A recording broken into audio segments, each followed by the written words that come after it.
So I'm going to take an interesting tack here in this video, so bear with me for a minute. Now, many people are aware of this whole concept of collectivism, right? And the distinction between collectivism and individualism.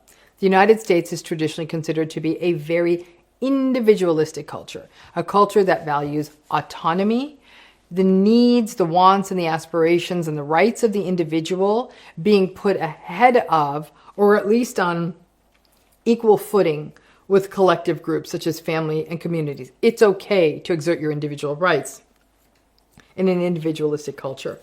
Individual ambition is rewarded in individualistic cultures, and it may, at some level, be every person for themselves. And there's research suggesting that kinship and community ties may not be as strong. Like I said, the United States is a great example of probably the largest individualistic culture, society, structure. Now, within a large collective culture like the United States, there absolutely can be collective sub-communities, families, etc. within it. But the culture, the way the United States is organized, it is individualism. Now, collectivism is a system in which the needs, the rights, and the values of the group and the family, the community are placed ahead of those of the individual per se, right? And in those systems, in collectivistic systems, we might see sort of interdependence within the system. People are expected to help each other out. It almost feels like a requirement in a collectivistic system. Accomplishments and successes are viewed collectively. So one person's success may benefit many people, like for example, in a large family. The interest is in keeping the group cohesive and together, and the well-being of the group is the most important thing, as is in many cases the honor of the group. Now, in a collectivistic system, there are often big problems for anyone who makes the system look bad, or if anyone violates the norms of the group, dating before marriage or something like that, or sex before marriage. Now, I remember a gazillion years ago when I was in graduate school, and a lot of what we were reading and some of the prevailing rhetoric then, again, it was 35 years plus or so ago, was that kind of in general, broad strokes, collectivism good, individualism bad. This idea that collectivism is community and looking out for each other and being focused on the family, the community, the tribe, call it what you will. And isn't that better than sort of selfish individualism, lone wolf, people doing what works for them?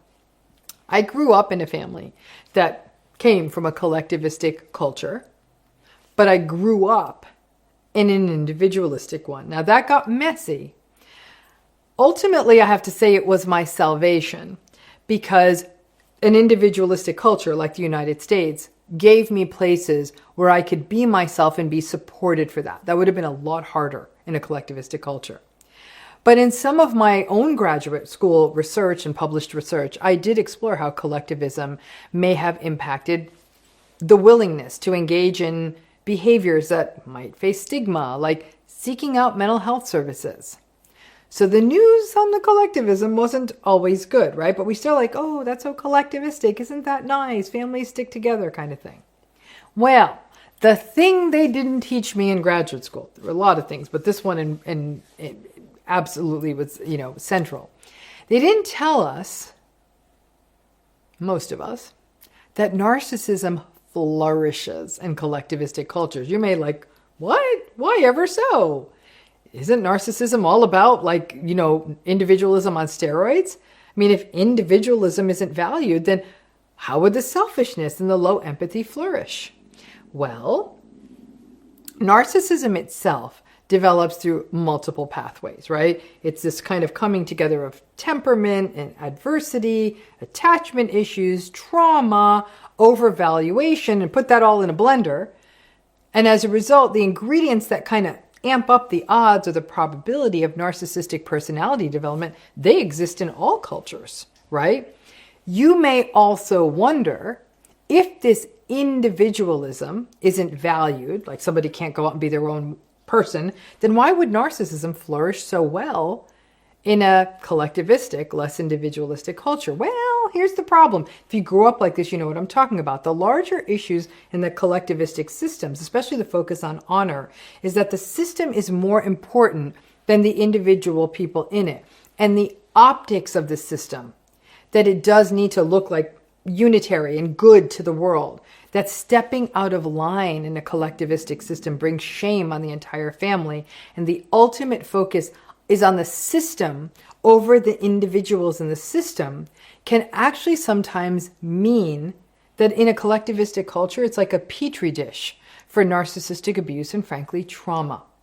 Because within a collectivistic system, there's a very clear implicit awareness that if you step out of line, if you voice or do something that is in defiance to what the larger, typically family system wants, if you express yourself individually, if you individuate too much, or if you actually identify that someone within the family is doing something wrong, especially if the person you're pointing out as behaving badly is someone who might be superficially valued as successful, maybe because they're an elder, maybe because they're financially successful, maybe because they're of the valued gender.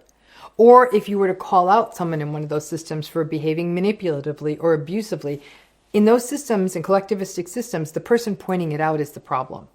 In a collectivistic system, people using terms like gaslighting and narcissistic are often the ones that are labeled as the problem. And setting boundaries is something that is often shamed and viewed as arrogance and as hubris. And this can all but guarantee intergenerational cycles, right? For example, the narcissistic grandparent is never called out. The narcissistic parent is never called out. The narcissistic siblings are never called out. And as such, there's a normalization of these patterns and the demands of collectivistic systems, which will often close ranks to protect the family, when there is a belief that someone within the system is calling the family out, means that many people who grew up in or are in collectivistic systems don't want to face the existential fear of losing their place in that family or community, so nothing gets said and certainly nothing really changes. In short, family systems and other community systems within collectivistic cultures are more likely to be willing to ignore, deny, minimize, invalidate, or gaslight the harm suffered by someone in the system than to take the risk of destabilizing the whole system. And as a result, trauma survivors in collectivistic systems, and especially when it's more of the relational, emotional abuse trauma we see in narcissistic abuse, will often report feeling far more alone and unsupported than people might actually report feeling in individualistic systems in which there may be more different options, and perhaps if you step out of the family, some more validating voices. The collectivistic drive to protect the system, the entity, means that the outspoken individual who's calling out abuse is the one who will be called out. Now, there are different ways that narcissistic people can show up in collectivistic systems. There is the narcissistic person who knows how to play the game. This is the person who would know how to play nice with the aunties and the grandparents and the parents while undermining siblings or other people in the system. And again, this isn't surprising that it goes down this way, given the capacity of a narcissistic person to be able to sort of maintain different personas and different repertoires of behavior. Social perceptiveness can be quite high when it is self-serving for narcissistic people. Now, the narcissistic people are able to figure out who the key players are and play at being virtuous with them, and are pretty much given an open path to behave badly. Because anyone who would dare call the narcissistic person out is the one who will be viewed as the problem, especially by those with the strongest and most trusted voices in the system, who may be people who are older or already have existing power in the system. The narcissistic person knows how to work systems. Then, within collectivistic systems, there is the narcissistic person who remains the entitled perpetual child.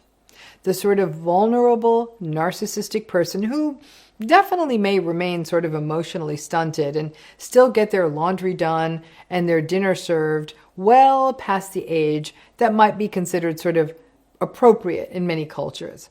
In many collectivistic family systems, having people close and at home or living at home, even if it comes with the cost of their emotional limitedness and entitled expectations and never quite launching into adulthood, they may actually be even more enabled and more emboldened than the person within that collectivistic family system who wants to be more independent of the system and is willing to do their own damn laundry. Now, the golden child narcissist in these kinds of collectivistic systems may be a sort of crown prince, if you will, whether through luck of gender or birth order or success in what matters to the family. So for example, the one who has an affinity for the family business or has certain kinds of academic skills.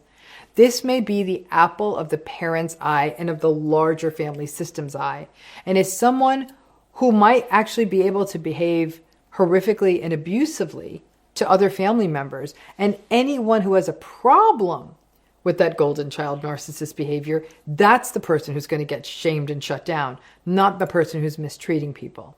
Now, I've had the privilege in my career of training therapists and talking to folks in more culturally collectivistic regions of the world.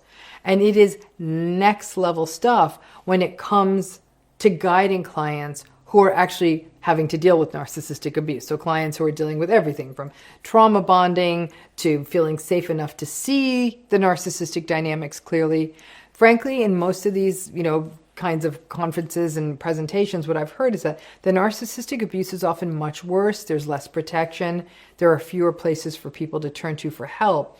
And the stakes of saying something in collectivistic countries, spaces, cultures are so high that many people find themselves locked in perpetual trauma-bonded cycles, cognitive dissonance, self-abandonment, and shame for a lifetime. And it's understandable, right?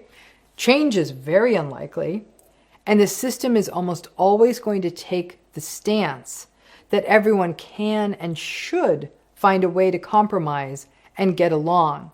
That particular stance is very beneficial to the narcissistic person. The acceptable sacrifice to folks in collectivistic systems is often the person who's being harmed by the narcissist, and then the illusion of the collectivistic system gets to persist. Because other people in the system, in order to belong and remain attached and be a part of this family or whatever, because they will make the compromises, and when everyone else is compromising to make the whole system work, then the narcissistic ones don't have to ever compromise. It's a bit like herd immunity. As a result, narcissistic people often thrive in collective systems because everyone has to bend to their will in order to belong or in order to not kind of crack the system.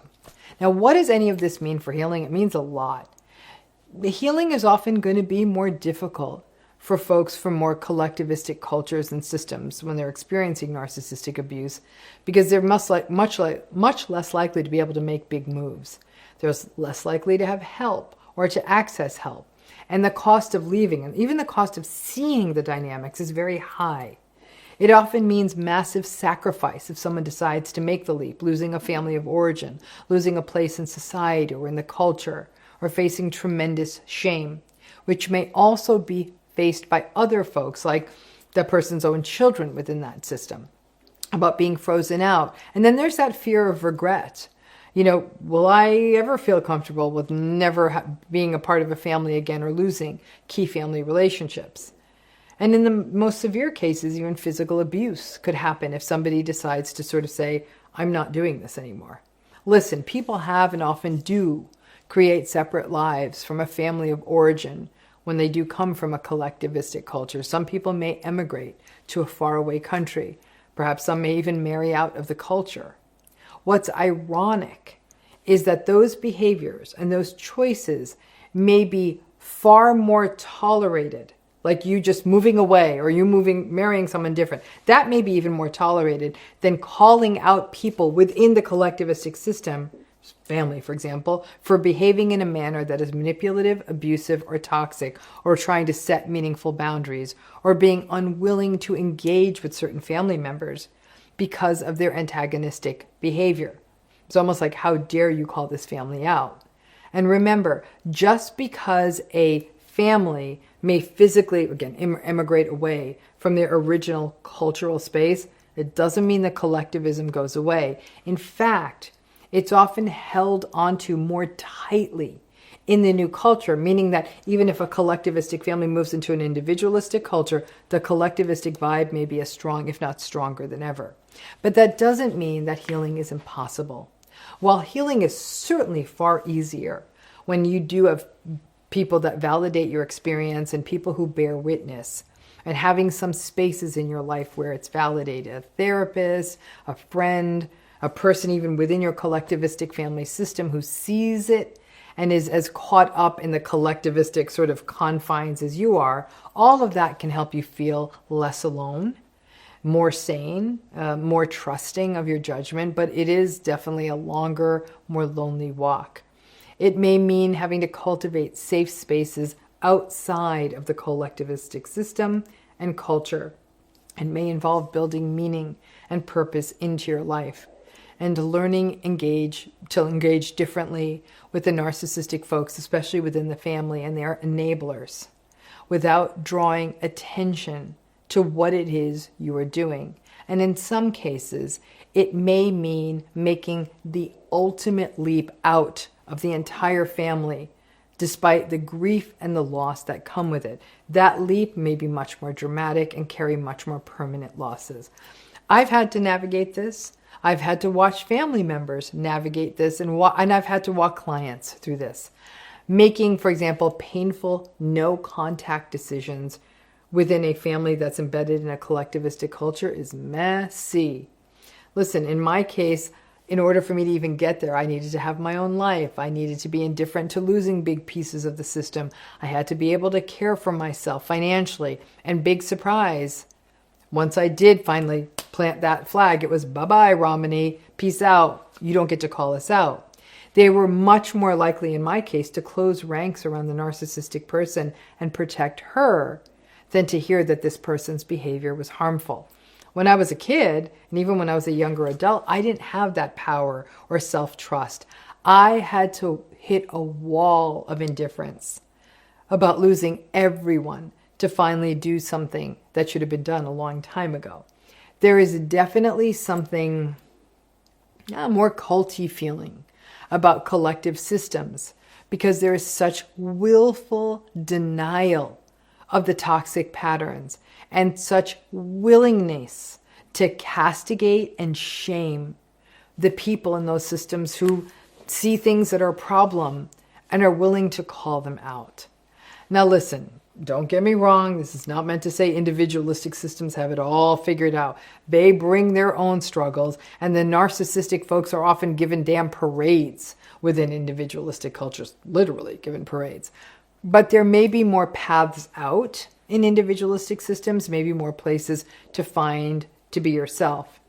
Listen, when collectivistic systems work and they're safe and they're protective, I am sure it is lovely to be a part of something, to be in a place where all ships are lifted on a rising tide, to be in a community that values community. But when it devolves and degenerates into honor for honor's sake, or control, or simply creates a betraying environment where abusers know they can abuse in plain sight, knowing there will be little accountability, it's dangerous. Ultimately, individualistic, collectivistic, or anything in between, it comes down to safety, to integrity, to respect, to compassion, mutuality, and empathy. A culture that got organized around that, now that is a culture I'd like to be part of. Thanks again.